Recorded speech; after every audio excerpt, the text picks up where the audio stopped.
All right, I seem to be recording. Wiggles, I've got wiggles. You should see a doctor about that. I had an uncle who died that way.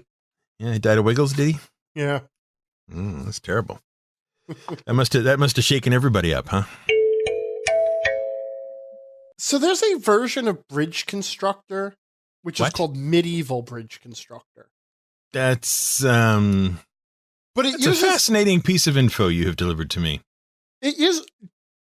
I'm sorry, you got me looking at the Steam store or the Discord store. Which Discord I didn't even know was a thing. Yeah. Medieval Bridge Constructor. Yes, I see that now. There is indeed a thing called Medieval Bridge Constructor. Yeah, and I don't want to be unkind to the folks of the medieval era. Right. But the mechanical engineering on display here was not in use in the medieval era. It wasn't. Are you suggesting, sir? Are you suggesting that there is something inaccurate in one of the video games available to us? Well, it seems to be exactly the same game as Bridge Constructor. But instead of driving, I don't know, trucks or whatever you drive over the bridges in Bridge Constructor, you're now just driving like horse and buggies or horse carts. But does it feature an overly happy bearded man in a yellow hat sending cars and vehicles to their plunging death? I don't see. It's like a 2-second loop here. Oh, I see. I'm just saying some of these constructions require, well, basically they require things that Isaac Newton figured out. Oh. All right, man. See, here's just Bridge Constructor. It's exactly the same game. Ooh, that gas truck just completely blew up. Wow. I wonder if they have like carts with alchemists. It's just the same game reskinned. It's like having one game called Solitaire and another game called Alonitaire. Or Medieval Solitaire. Yeah, Medieval Solitaire. It's the same. It's just the cards are printed on like vellum. I do have to point out that in Medieval Bridge Constructor, it does appear that some bridges are attacked by trebuchet as things are trying to cross them. Yeah, that's true. You're not likely to get that on a modern one. It depends on where the bridge is. Well, okay. Fair enough. I'm going to move on now. Because we don't get any money for plug-in Medieval Bridge Constructor or Discord or anything else. Maybe we will. Yeah. Send them this show. Tell you what, every one of you who's listening to this, go buy Medieval Bridge Constructor and tell them that you got it because you heard us talking about it on this show. Then encourage them to buy sponsorship on our show. And, we have reasonable rates. I don't need a yacht. I don't live close enough to the water to worry about a yacht. But, just do that. That can't go wrong. No, not at all. That wouldn't backfire at all. So wait, this stuff is all just subscription based? It appears to be the case. Huh. Imagine my surprise the other day when I was complaining about having all these services that have, there's a free game here and a free game there. And, I got some on Twitch and I got some on GOG and I've got some on Steam and I got to go and open all these other programs to launch all these things, and there's no way to switch easily between one system in game and another system in game. And then I fire up Discord and discover they in fact have gone through my computer and put up play buttons for every single game installed on my system. Wait, really? I'm not joking. There's a button. Frightening. Important game. Wow. Yeah. Holy cow. Yes. It's under library in Discord. Yeah, no, I found the button. I hit it. There's now 4 games on my list. One is listed as played 6 days ago, and the other 3 are listed as never played. Yep. Which is fair enough. Imagine my surprise. I immediately stopped looking for a program that would do that for me. Huh.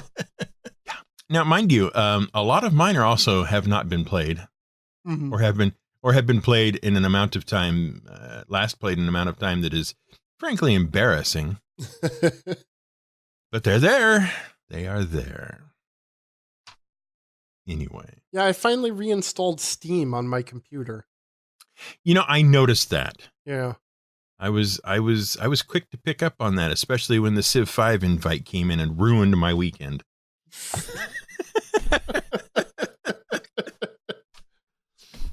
I haven't played Civ 5 in a year or two at least. Maybe I should practice a little bit. Just a few turns. Say 15 or 20. 100. That is the worst thing about any of the civilization games, though, is that they're the worst for just another turn. Yes. Just one more turn. I don't know how they built that little Skinner box, but boy, is it fun. Yeah. Based on the amount of cursing that was coming over the voice chat from your end when we were playing, you were having a lot of fun. Oh, yeah. Yeah. Starved for money, starved for production, in the middle of nowhere, trying to survive and not get overrun by you to the south of me and everybody else to the northeast and west. Yeah, and I was very happy because you were effectively a buffer state for the world. Yeah, exactly. It's a lovely. I'm the one who decided to go to war. I've never seen a map with 2 peninsulas on it, but there it was. Yeah, and unfortunately, I had jumped out to a good early start, but there are problems brewing in Angrytopia. Oh yeah, yeah. Everybody is miserable and we have no money. I live in that house. That's so familiar, that story. And then I have to tell you, I made the mistake the other day of going in and attempting to play Sid Meier's Civilization Beyond Earth. Yeah, you told me about that one, which I have never played. Yeah, well, don't. Okay. I had forgotten how terrible it was. Because when it was announced, even though they didn't say it was any kind of a successor to Alpha Centauri, it was heavily implied. Right. Yeah. Alpha Centauri being the best Civ game of all. Which, no, I think I played Alpha Centauri back in the day, whatever day that was. Yes. Whatever day that Tuesday. was. It was a Tuesday. But the problem with Beyond Earth is not just that it's not Alpha Centauri or a sequel to Alpha Centauri. It's that it's a stripped down, streamlined, soulless version of Civ 5 with an all blue color palette. Oh, well, blue is pretty. No, not when everything is blue. It's just muck. Anyway, I played it. I was again disappointed with it, and I again uninstalled it. So there. Other things for this. What is? You have written a word here. I'm not going to try to pronounce it. I don't even know what's going on with it. I don't know what to do with it. What is this word? It was mainly desperation to fill out space in the notes. Oh, okay. I'm fine with that. As I was looking through the notes that we had both contributed to, with all the blank spaces. Right. It's like, it's a good thing this is the last show of the year, because this might be the last show. Period. End of sentence. This is all we can do. I haven't had much time for anything really, but especially because I am trying to get everything organized so that I can disappear for 2 weeks to New York for the holidays. Right. But I have had a little bit of time, and I started playing a game called Guacamole. Oh, is that what that says? Guacamole, not guacamole. No, Guacamole. Guacamole. No, Guacamole. It means testicle fighter. Awesome. Fun fact. Look it up. Are you sure that's what the guac part means? Actually, yes. I'm pretty sure that's what the avocado part means. Well, yeah. Well, they actually changed the name of the avocado of the thing. Yeah. Mm-hmm. Yeah.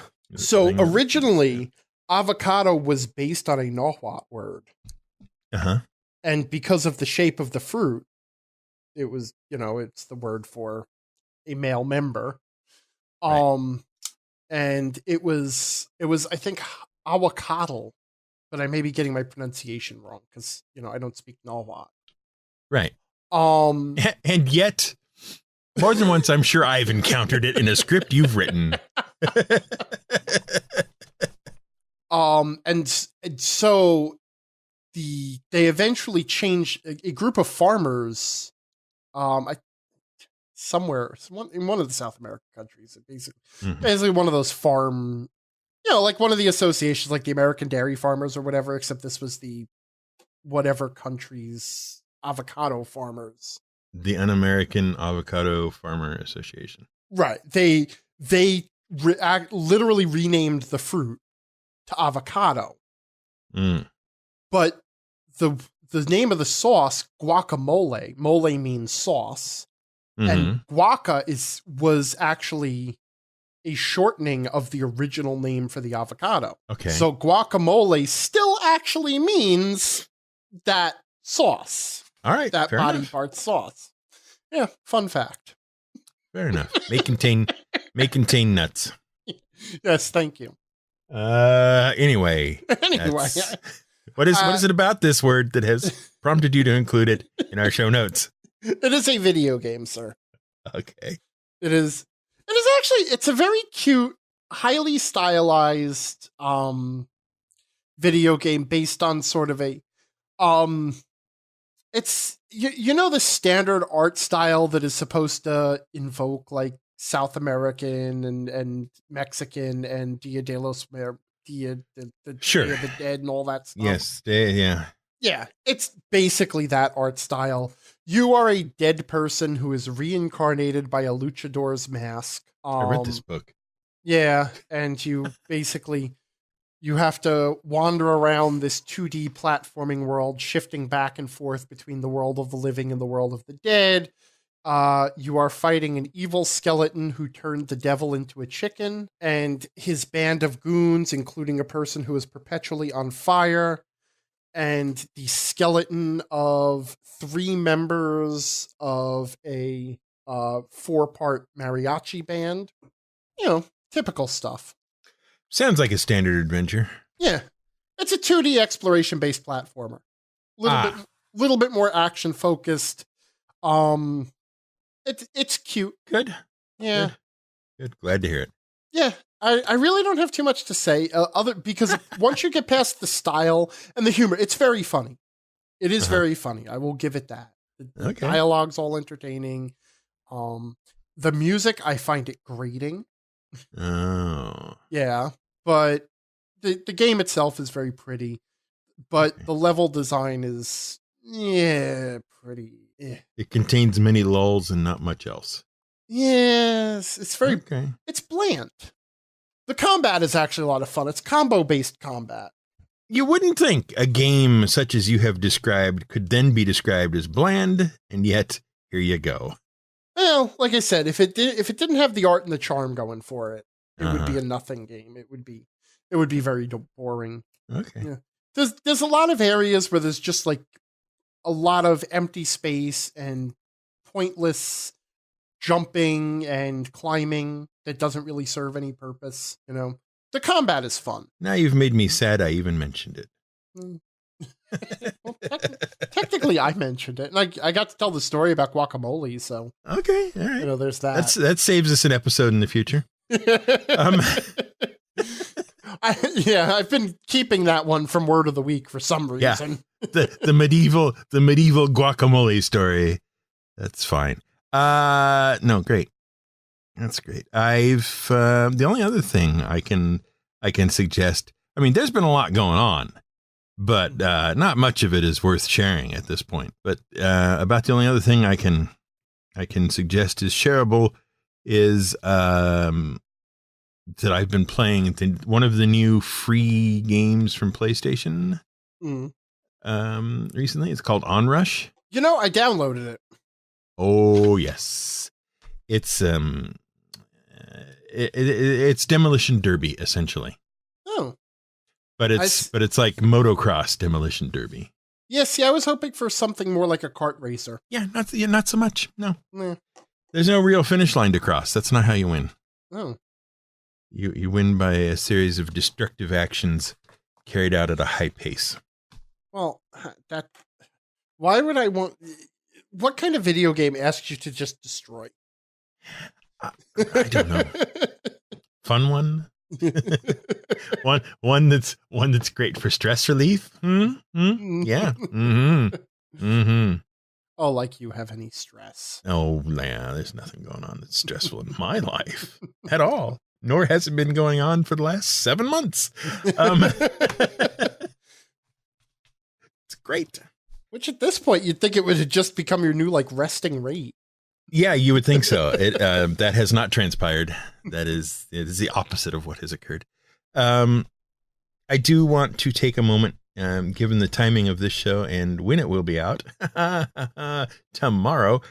This show's coming out tomorrow? Yes. I don't know how yet, but it's going to. It's going to. It's got to. All right. Yeah, it might be short. so I'm hearing you don't want another 2.5-hour show or 3-hour show or whatever. I'm thinking 3 hours of raw audio is going to be too much. Okay. It's just my opinion. I could be wrong.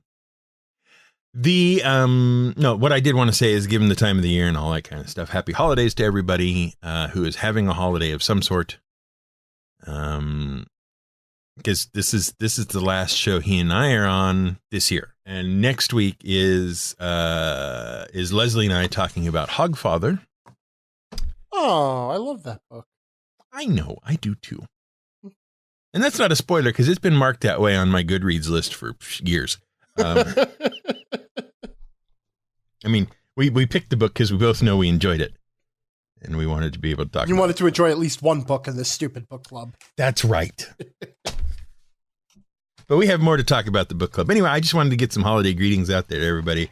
Explain to you that we're literally recording the night before this episode is supposed to go live. So how this is going to turn out, I don't know. But it's definitely probably going to be shorter than the last few episodes. So I should stop running the garbage disposal to create extra background noise? Is that what that is? Yeah. I thought maybe you had gotten a rhino as a pet. Actually, I wasn't sure. Actually, I had a first. This is the first time I've had a garbage disposal. I've never had an in-sync garbage disposal before. Really? Yep. And as of the other day is the first time that it tried to take my finger. Nice. Don't let it do that. So I have a nick in my finger. Ooh. Yep. Don't do that. Is it if you look at the, there's like a silver ring that fits down in the bottom of your sink that the garbage disposal kind of ties into the sink with and whatnot. Mm-hmm. If you look around the edge of that, is it cleverly named an Insinkerator? It is. It's an Insinkerator brand garbage disposal. There you go. See? Amazing. I think they have a monopoly just because of their name. Yeah. Eventually, you'll punch a hole in the side of that thing and it'll leak water and junk all over the bottom of your cabinet. That sounds like a problem for the landlord. We're renters.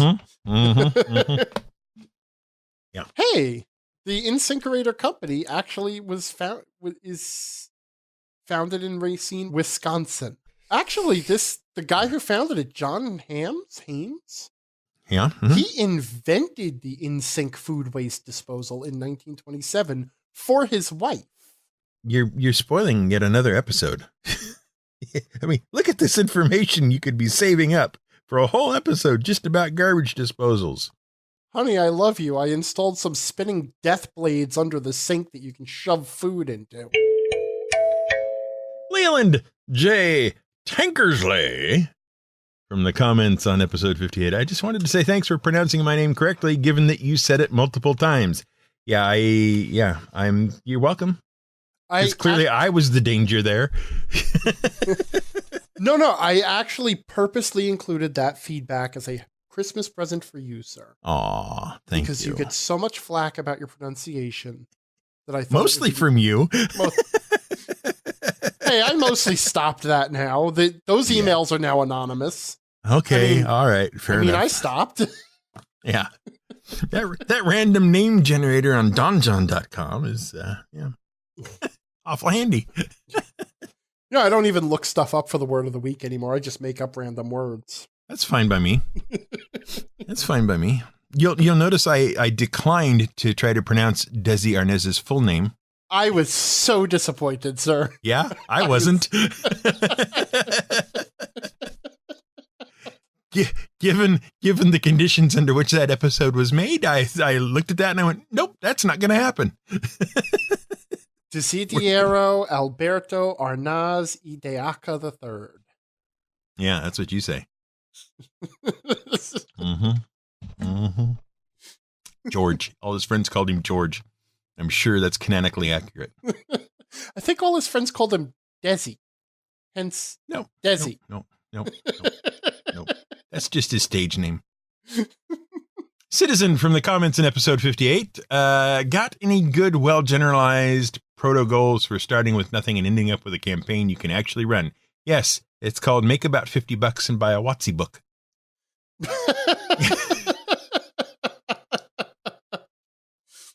Or if you know the right illicit website, you don't even have to make the $50. Oh, true enough. Not that we endorse or advise that happen. Don't, please don't sue. Just acknowledging it as a reality. Yes. Don't sue us. We're poor. That's the first rule of lawsuits. Don't sue poor people. If you've got no goal for a campaign, then just run an adventure. Yeah. And then run another adventure. Your other alternative is to either pull yourself to one side or pull one of your players to one side and ask them, what's the most awesome, epic thing you could think of doing as a character in this game? And whatever that answer is, make that the goal for the adventure you're about to write. Yeah. Honestly, the difference between an adventure goal and a campaign goal is just a matter of how much you complicate pulling off the goal. Right. If it has 3 complications, it's an adventure. If it has 20 complications, it's a campaign. Yeah. And then you can complicate each step in achieving the goal to make adventures out of them. So start with something very, very simple and straightforward, like rescue the princess from the dragon or whatever, and go from there. Mm-hmm. Or prince. You could rescue the prince, I suppose. You could. Some princes, they need rescuing. That's all there's to it. Certainly do. Any aristocrat, True. Most of them turn out to be very poorly trained in anti-dragon procedures. Well, it's all the hemophilia. They can't take a hit. Yeah, true. Very true. Ask the French. And Merry Christmas to all our French listeners. Yes. Joyous Noel, I think, is close to how it might be said. Feliz Navidad? No. Happy Hanukkah? Is that how the French say it? Happy Hanukkah? I don't know. It's not a trill on that. It's a So yeah, citizen, find an objective and then complicate it as much as you possibly can. And then further complicate. It's like the old 5-paragraph theme in high school, you got your opening paragraph, your closing paragraph, and your 3 in between paragraphs. Right? So you tell them what you're going to tell them, and then tell them what you told them. And that's how you wrote a 5-paragraph theme.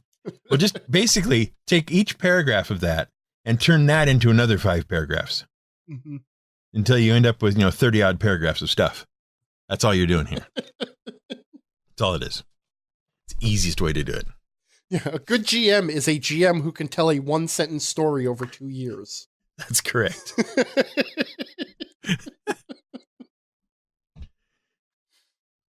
Commodore from the comments on episode. These are all from the comments on episode 58. So good job, episode 58 commenters. You managed to fill in an entire show here with your comments almost. Commodore says, I have finished campaigns. 3 of them. It's pretty rare. I'm running 2 now that I'm confident of finishing because I've been more careful of late to limit the scope. I think that's got to be the key. I do regret that I've been unable to run a proper 1 to 20 levels. Level 1 to level 20 multi-year epic. What do you guys feel is a good level range for a campaign? For that matter, what levels do you feel like Pathfinder breaks down at? Or 5e? Level 1. Level 1. Actually, Pathfinder breaks down in session 0 because nobody can decide what characters they want to try to level for. I've been cruel. But you know what? Sometimes you have to be cruel to be kind. I'm told. I mean, I don't know. I've never been kind, so. That sounds like the Sadists Club brochures, I guess. I don't have an answer to this because once again, I've never run a campaign all the way to. Sometimes they don't even make it past the 4th session, so I can't even begin to answer this. I have run a few, and I was watching the comments because I've noticed that there is a pattern, and I think Commodore nailed it. And that is the more limited the scope, the more likely people are to finish campaigns. Right. A lot of people seem to have actually been finishing those the D&D 5e modules. Yeah. Like Curse of Strahd and Tyranny of Dragons and whatever. Well, the weird thing is the number of the people who have responded to the question in that episode, the average number of completed campaigns seems to be 2. Yes. regardless of how long they've been playing. That is kind of funny too, because we had people who said, I've been in 2 campaigns and they both finished. And then we had people who said, I've been running games since the 80s and 2 have finished. And that's kind of where I was at, where I think I've actually finished to a proper ending 3 campaigns. Since the 80s. It's weird. I am, of course, below average, but that's nothing new at all. But I do think that one of the keys is the length of the campaign, because those modules seem to be about 6 months of gaming. Yeah. Based on how fast an average party will go through them. So, and I was always, back when I was running games more regularly, I was always targeting 1 to 2 years for a campaign. Right.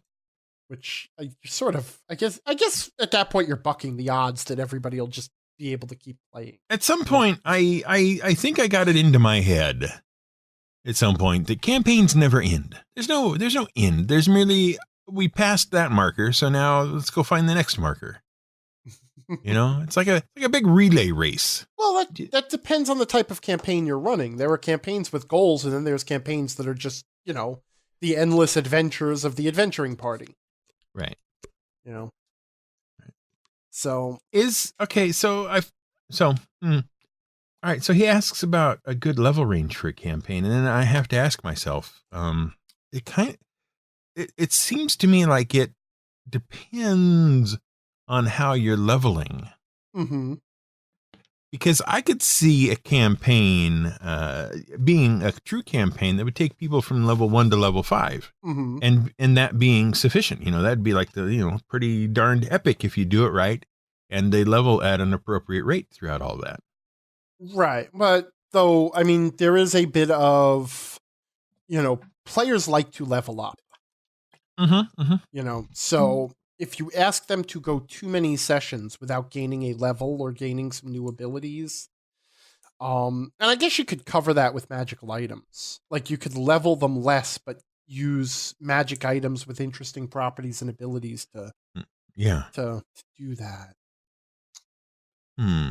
But still, I find if you stretch leveling more than about, if people don't level up every second or third session, it seems like players tend to revolt. If you were challenged to do so, would you be able to run a 6-month campaign where the characters just stayed at level 1? If I was challenged to do so and I knew the players would be on board the whole time, yeah. Sure. Okay, so then, as you suggested earlier, maybe one of the ways you could make up for keeping them at level 1 for the whole time is some neato magic items to show up as they go along. Right. What else would you do? Well, I'll say no. Here's the problem, because you are touching all, like, if this were me talking in my Discord chat, I would immediately turn around and ask, why are you doing this in the first place? Right. Like, what are you getting from keeping the players at level 1? A grim satisfaction in their despair. Okay. Then don't even bother with the magic items. Don't give them anything. Just keep them at level 1. Okay. Fine. I can do that. That'd accomplish your goal.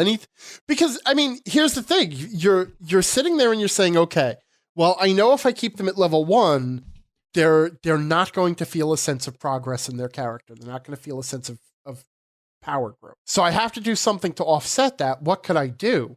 And then the question is, now you're solving a problem that you created by taking out an aspect of the game. Right. You know? It's like, how do I staunch the bleeding after I stab myself in the leg? I would suggest staunching the bleeding is not where you should start solving this problem. But gamers do that all the time. They'll handicap themselves and then complain about the handicap. Yes, I know, but gamers do lots of things. Nobody in my campaign can die. Now the players are complaining there's no tension.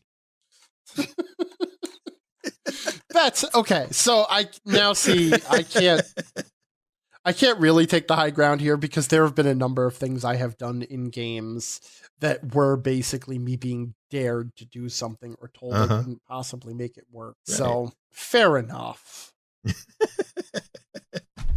All right. So what is what is a good level range then for a campaign? Well, like in fifth, like assuming you want a 6-month time frame. Sure. Like that seems to be solid. Yeah.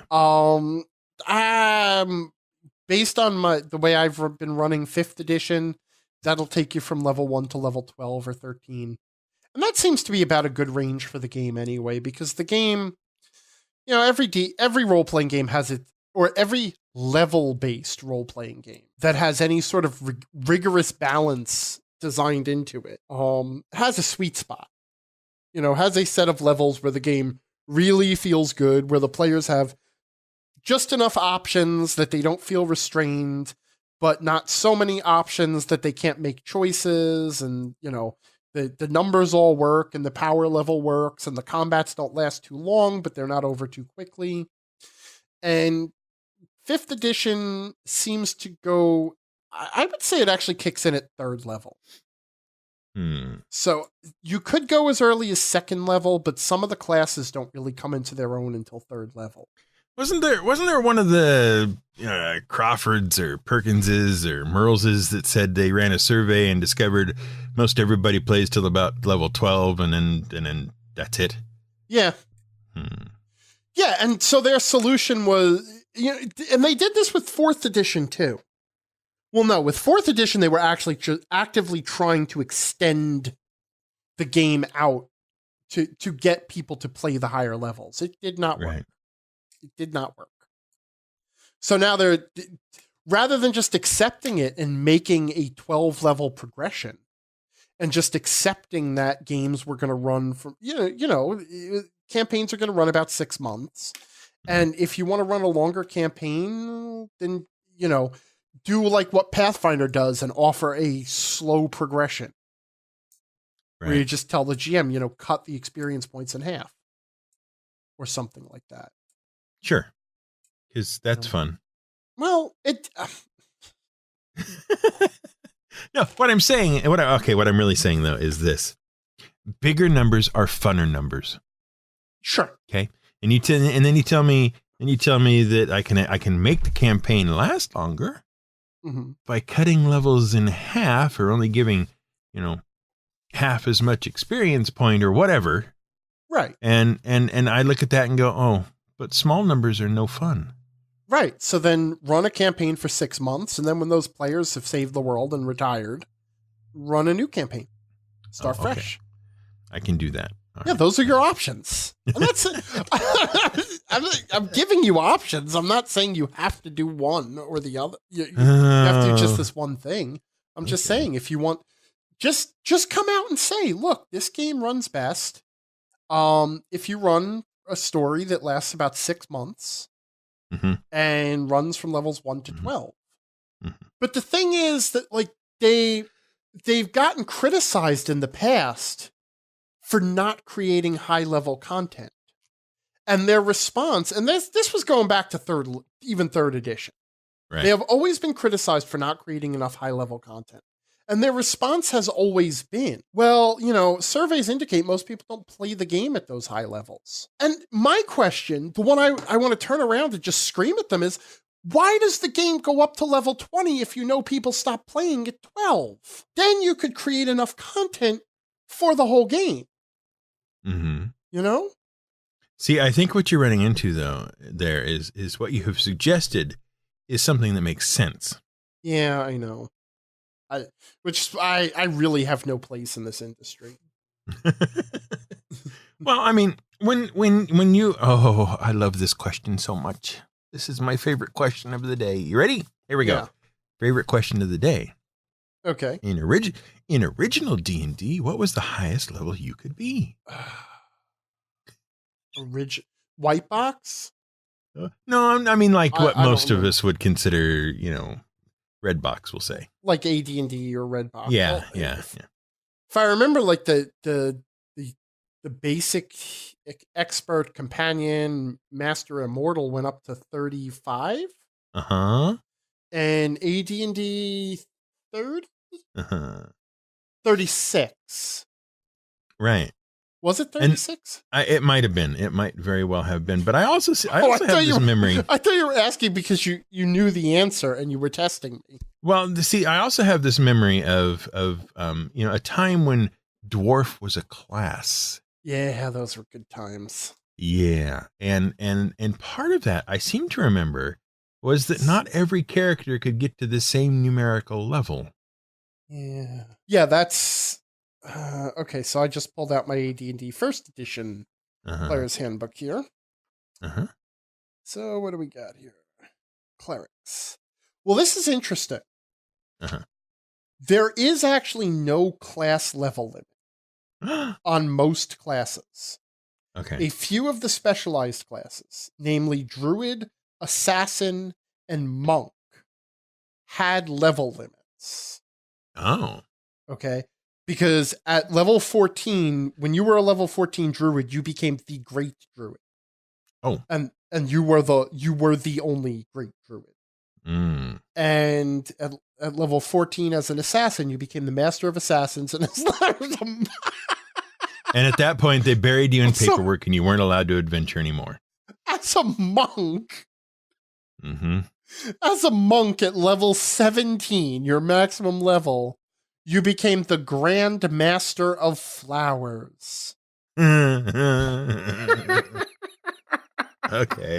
At which point you were beaten to death by all the other members of your party for having such a sissy title.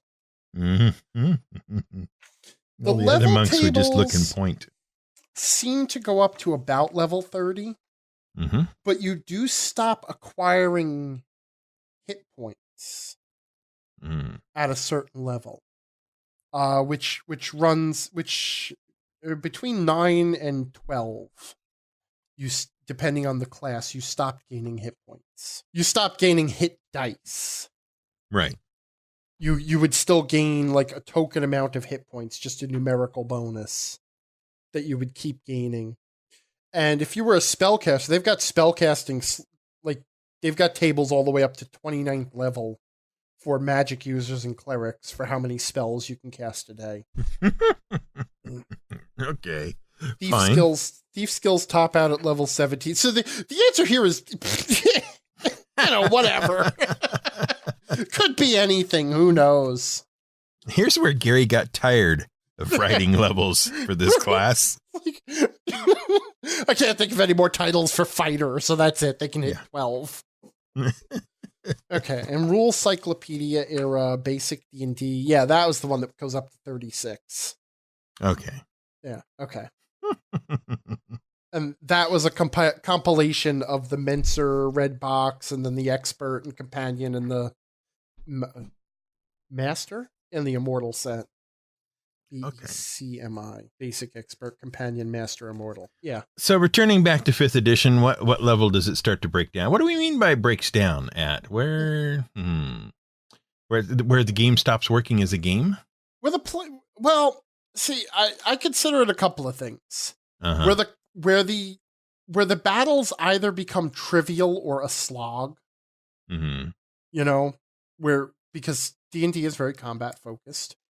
Also, where the players have so many choices about what they can do on a turn that it takes them 15 minutes to decide. Okay. You know, where they're all right. You know, it's particularly the spellcasters. It's almost everyone becomes a spellcaster at some level. So yeah, it's just places where the game it just doesn't flow right. It doesn't feel right. It's just where it starts to not. That's really what it is. It's just there's just this feeling that it's just not working anymore. Where does that happen in 5e? I would say around level 12. Honestly, definitely level 12. Okay, not definitely. It's subjective, but I would put it around level 12. All right. And Pathfinder? I don't know. I don't have enough recent experience with Pathfinder, and I really don't remember. I never got beyond about level 15 in Pathfinder, but it always started to feel clumsy once you got to double digits anyway, at least as far as I remember. Okay. So I would say in both cases, the sweet spot is like level 3 to 9. That's where the game really feels best. Alrighty. So run levels 3 to 9, and that's your campaign, and that'll be good for you. And the level 3 thing, this bugs me. Mm-hmm. Okay, because they actually, it's another example of where I just want to criticize them for a missed opportunity, okay? Because they got halfway to a really good idea with 5th edition. Mm-hmm. The idea is that 1st and 2nd level are your characters still coming into their own, right? They're, you're like, you can almost think of them like apprentice levels. Right. Right. And then at 2nd or 3rd level, depending on the class, you make a big choice that kind of is where you specialize and define yourself. You choose a specialty school of magic. You choose a combat style. You choose whether you're going to be an airbender monk or a ninja monk. That kind of a thing. First of all, that should happen at the same level for all the classes. Personally, I feel it should. Okay. They should not have had Summit 2 and Summit 3, okay? All right. Second of all, they should have called that level 1. Okay? But no. I know you think I'm about to make a joke here. No. I know where you're going with this. Go ahead. Okay. And then called the prior level or levels apprentice levels. Mm-hmm. And then give the GM the option and say, hey, look, if you want to start the game with people who are basically just heroes right out of the gate, chosen ones and, all of that stuff, start at level 1. If you want to play the everyman game and you want to have the, dirt farmers who become heroes and step up to save their little villages, mm-hmm. start at apprentice level. Right. Yeah. Yeah. And that would have been a really good opportunity. As it is now, if you've got experienced players and they're not learning the game or slowly picking it, start at 3, maybe 4. Skip those first 2. The only reason I don't start at 3rd level is because even by then, especially the spellcasting classes, they end up with a lot of options. And I find that those early levels with more limited options are good because the players learn, they get used to, okay, I have these 6 spells, right? These are the 6 spells that I can memorize, and then I'll pick 3 of them for the day and whatever. So that they are only learning as much as they can fit in their brain at one time. And then by the time they've obtained 3rd level, they're so used to what they had at 1st and 2nd level that they can add 3 or 4 new spells to the list and still keep track of it all. It's one of the... Yeah. A friend of mine ended up in a in a one-shot, a very high-level one-shot. And I happened to overhear part of this. And the entire game was just spent with everyone trying to figure out all of the things that their 15th level characters could do, you know? Because if you haven't been playing the character all along, it's just pages and pages and pages of spells and extra abilities and magic items and all of this stuff. But wouldn't you say that a one-shot game with high-level characters is the wrong time to be trying to figure out what you can do? Yes, I would. And that maybe they should do that before they come to the table? Yeah, players always do homework. I know. You know, that's why it's always a smart idea to assign the players homework. Yes. You know? Yes, absolutely. No, but you know what? Even if you actually sat there and diligently read through your entire spell list, it's still not the same as growing into that spell list organically over 6 months. You just don't internalize it, you know? Okay. Alrighty. I got you. I really hope that answers Commodore's question. I don't even remember what the question was. Fine. We did a lot of things this year.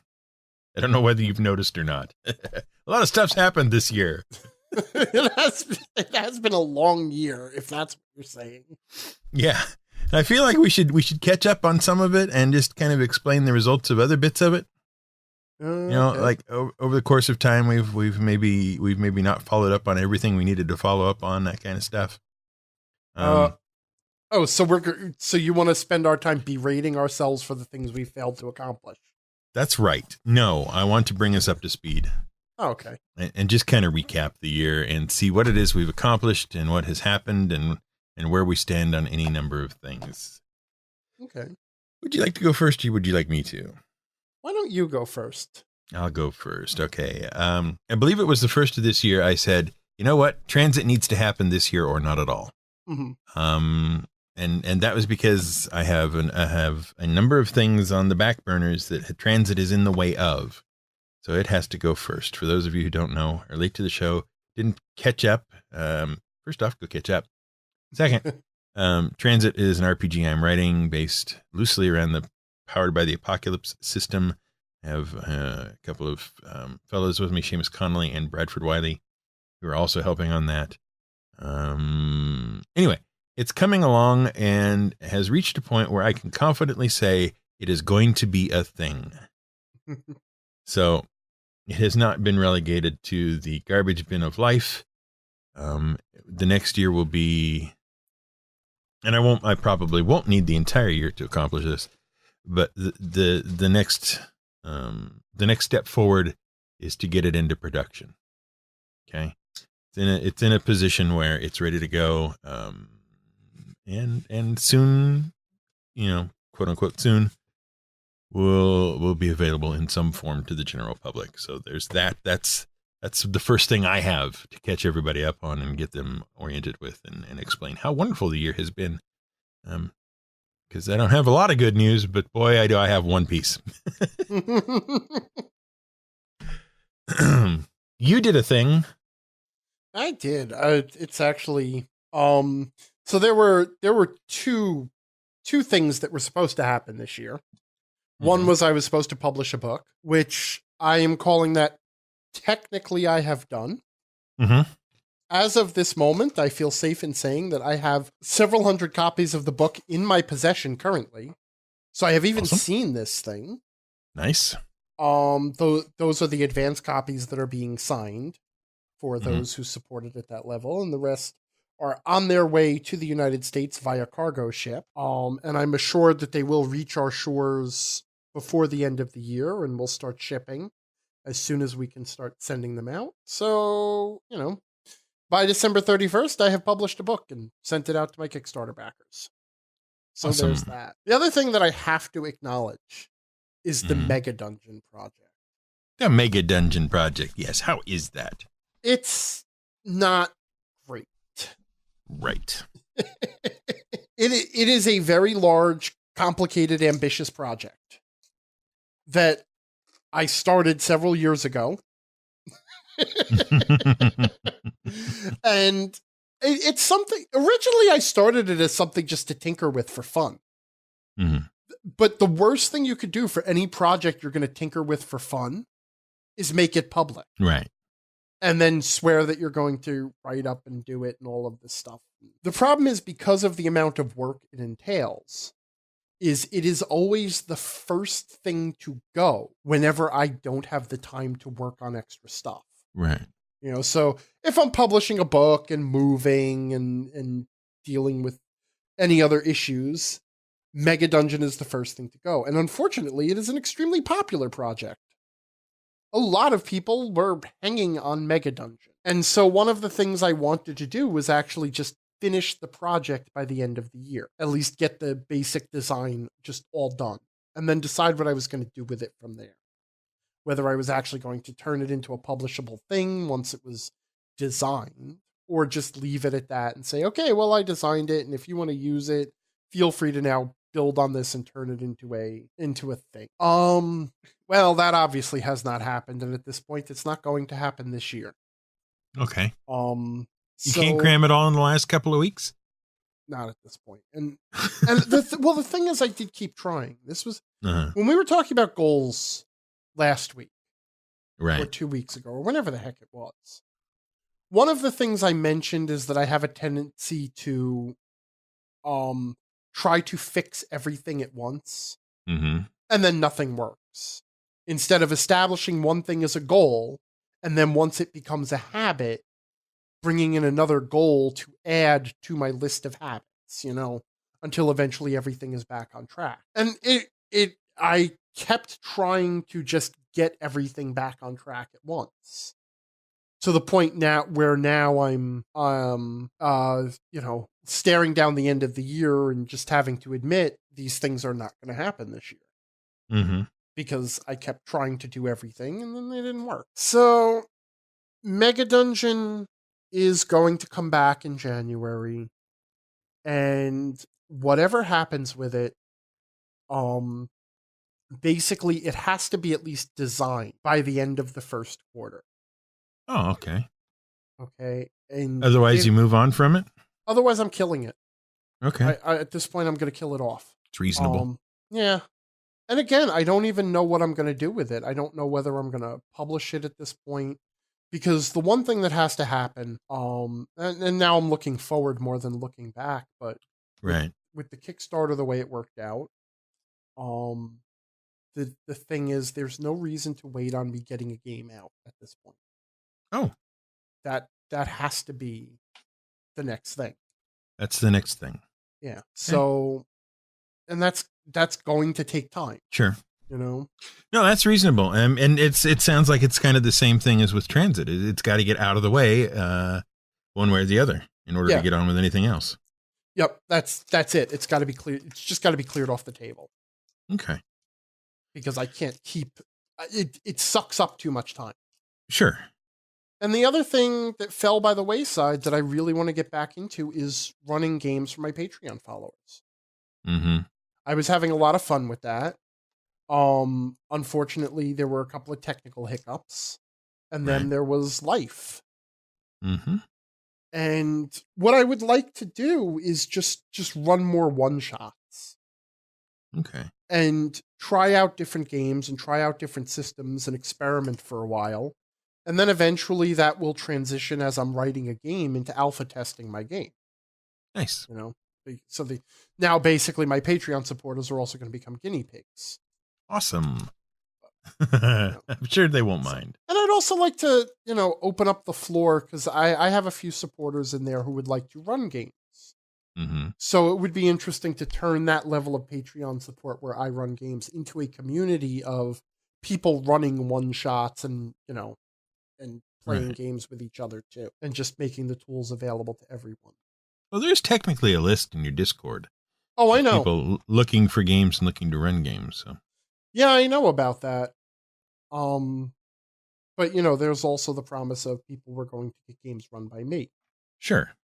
And that, and that happened for a while, and, people were having a lot of fun, and they've been very patient about it because other stuff had to become a priority. Right. And I was very careful in the beginning when I even said I would run games. It's like, look, I'm going to fit it in when I can. I don't know how regular it's going to be. I don't know how much I'm going to be able to do, but we'll try it. Right. Just as a matter of a refresher. Yeah. How long has the book project taken you? Like, you started it when? Let's see. I guess technically I started it in March. Okay. So the better part of 9 months. Yeah, it took more than I thought it would. Yeah. Okay. Okay, I will admit that. The Kickstarter didn't actually go live until, I guess it must have been June, right? Yeah, it was June. Yeah. So then it ended in July.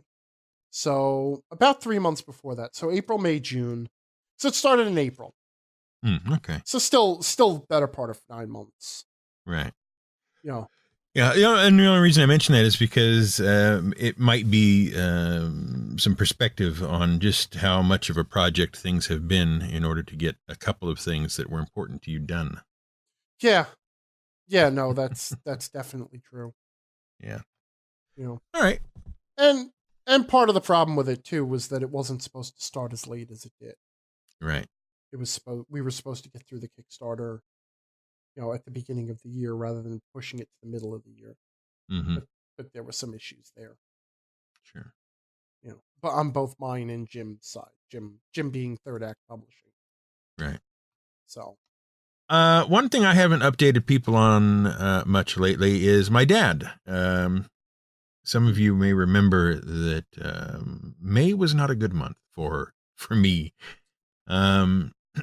Dad had his aneurysm and survived it. And it has been a slow but steady recovery process since then.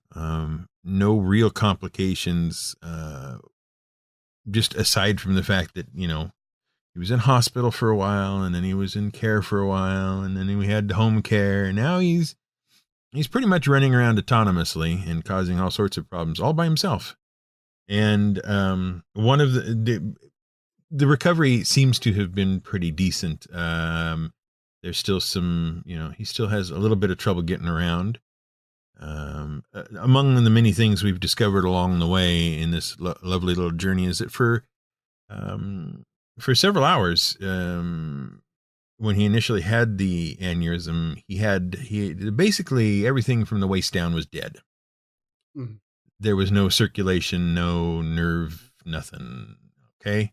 So he's spent a long time recovering mobility and whatnot, and getting his legs back and that kind of stuff. That's been the main hurdle for most of this, in fact. But he is much improved. He's in much better spirits. He's doing pretty well. He had a little procedure done this last weekend, which caused a few complications, but it was an elective procedure. The complications were sort of expected, and have been dealt with. But by and large, he's a lot better than dead. Okay, he's doing pretty well. Just because I know some of you were keeping track of all that, and we haven't mentioned it in a while. But yeah, he seems to be doing okay, and we're hoping. What we would all love to see is that by this coming May, this is all but a distant memory. Yeah. So that's how he's doing. We tried an experiment this year. Did you know we tried an experiment this year? Did we? Yes, we did. What was the experiment? The book club. Was I the experiment? Well, you started as part of the experiment. Oh, yeah, I got out of that thing fast. Yeah, you bailed in a hurry. Big old parachute, poof, out you went. Yeah, well, you made me read that book. Floated down to the ground. Yeah, I know. That broke the whole thing. I'm terribly sorry. The book club was an experiment, an 8-month experiment. It is an experiment that, with the posting of our next book episode, it will also be our last book episode. It's not unsuccessful, but it is. There are things I would do and will do differently when it runs again, and it will run again. Oh, yes, except it's not going to run as part of this show. Oh, really? We've decided, Leslie and I have decided that it's just popular enough to be a show of its own. Oh, nice. Yeah. So next year, 2019. Gosh, 2019. Who thought you'd live that long? 2019. Not my doctor. No, certainly not mine. We will have a new. I'm 90% certain we will have a new show just focused on books and whatnot. Well, that sounds fun. Yeah, and we'll break that out to a once a month thing. I mean, there were a number of things that upon careful consideration as we were drawing towards the end of the book club, I decided I did not like particularly, did not enjoy. One of which is very similar to one of the reasons you bailed on it right off the bat. There's a lot of books I want to read. Right. And by having a list of books from which one must pick at least one every month to read for that month, and whatnot, that was severely limiting the other things I could read. Mm-hmm. Right. Because once you commit to that, you got to do it. Right. All right. So we will probably do away with that. I'll briefly outline the thing for you. Basically what's going to happen is Leslie and I are going to read books that we want to read. Mm-hmm. And then each month we will come to you and we will say, okay, here's the list of books we read. And then we're going to talk about one of those books in particular, one for me and one for her. Because we're not going to read from the same list. We're just going to read whatever we're going to read individually. Oh, okay. And then we will pick one of those books each to talk about as the main part of the show. So you'll maybe get to hear about some new books from each of us. And I don't know if we're going to maintain the Goodreads access or not. It seems Goodreads is another thing I didn't like about the way the book club went. Goodreads does not work in an intuitive way to me. Mm. It's to get a just for an example, to get a book into the system and marked as being part of our book club usually took about 3 or 4 tries. Okay. It was overly complicated and annoying. And so maybe we'll have Goodreads, maybe we won't have Goodreads. I might be open to other suggestions. I might not be. It just kind of all depends. But we are in the process of planning how the show is going to work. And when it releases, we will let you know so that you can tune in and read along with us or something, I guess. That sounds interesting. Yeah. That means, sir, yeah, that fourth week every month mm-hmm. that was book club stuff, yeah, is now not book club stuff. Yeah, and we're going to have to figure out the ramifications of that. Well, no, the ramifications are easy, sir. Yeah. Once a month, we're going to take a break. Okay. For a week. Okay. Those are easy ramifications. Because as you have pointed out, there are things you want to work on, mm-hmm. and there are things I want to work on. And that third or that fourth week every month, where it's like we could use that time to catch up on stuff. Right. We're going to have that time to catch up on stuff. Okay.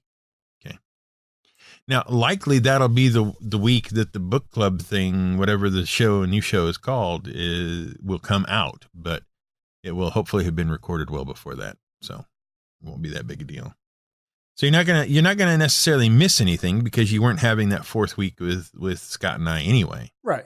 But we're going to be productive with it, both of us now, something like that. I don't know. No. We will be productive in our own channels. That's right. That's the thing I'm looking for. Yeah. Productive in our own channels.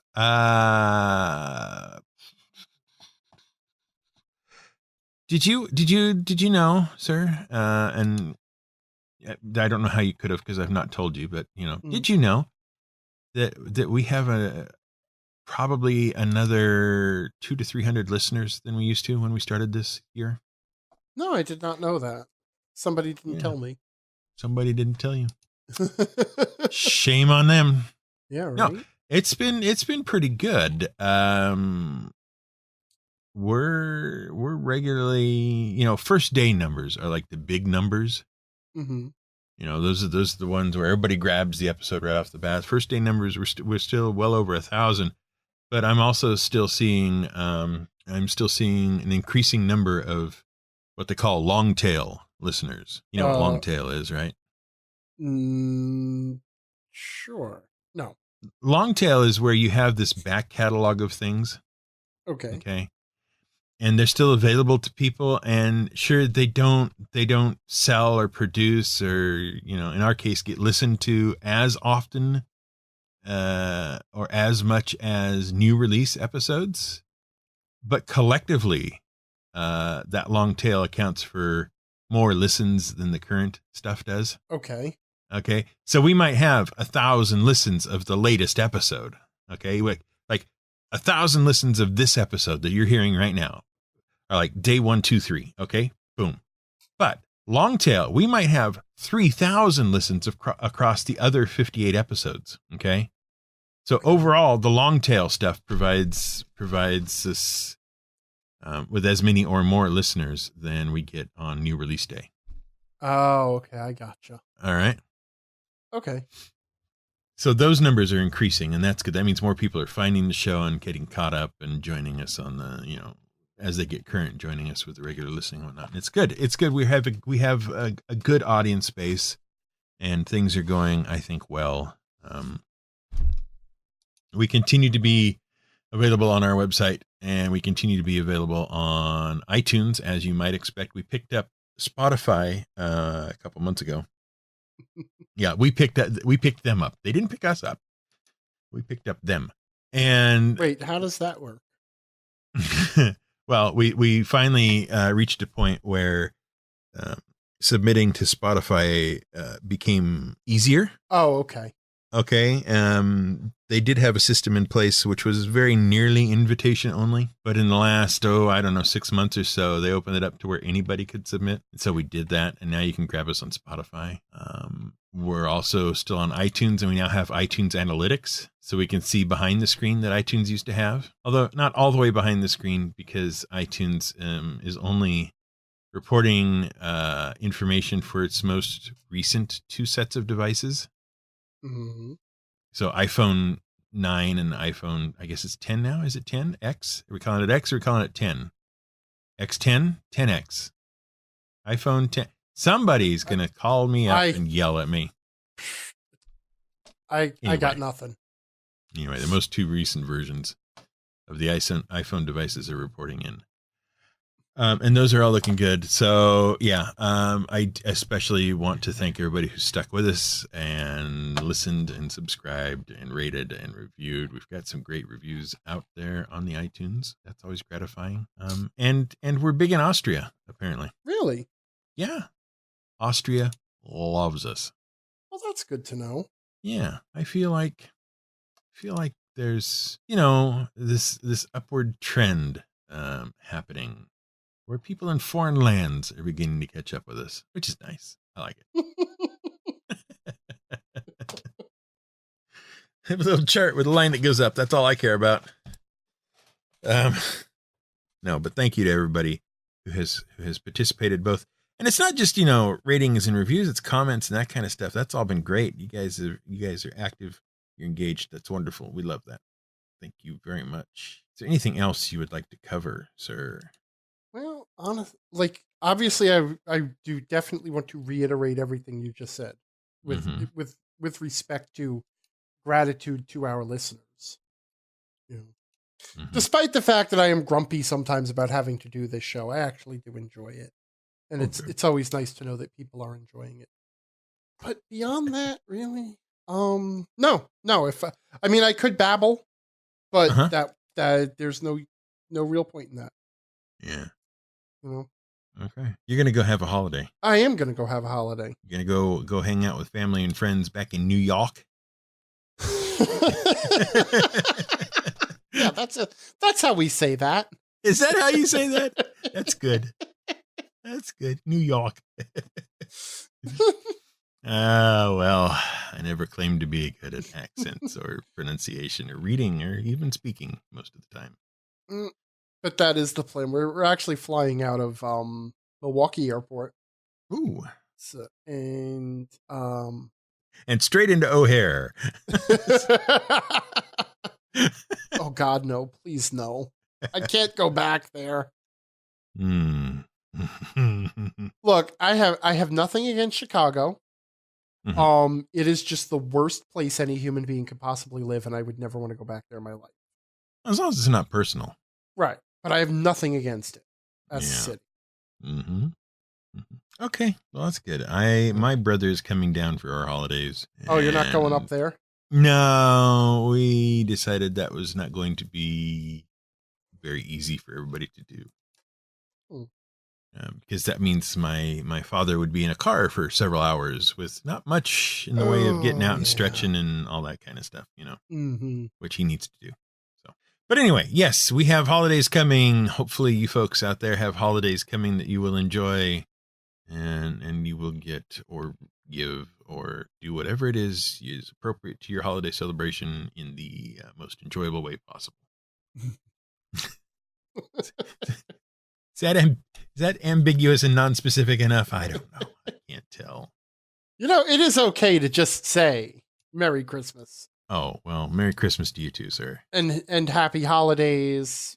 Whatever you celebrate out there, I hope it's a good one. Yes. And we will see you in 2019. Yeah. At approximately the same time.